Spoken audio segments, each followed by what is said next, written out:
పొగలు తప్పితే రాత్రి ఉందండి మనకి. పొగలే కదా జీవితం అంతా.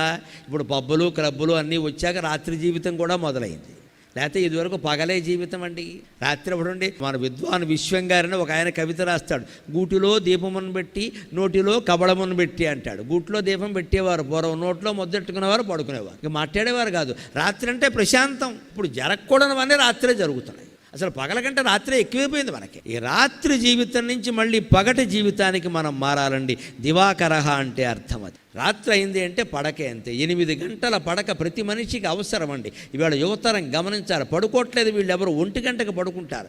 అలాగనే 8 గంటలు పడుకుని 9ంటికి లేస్తాడు. 2 దరిద్రపు లక్షణాలే. 10ంటికి పడుకోవాలి, 5ంటికి లేవాలి. పోనీ 11 అయింది 6ంటికి లే. అదేమిటి 1 గంటకు పడుకోవడం ఏంటి? పోనీ పని ఏదన్నా అత్యవసరం ఉంటే వేరండి. ఒట్టి ఫోన్లు చూసుకుంటూ మెసేజ్లు పంపుకుంటూ కూర్చోవడం ఏం కర్మ మాది?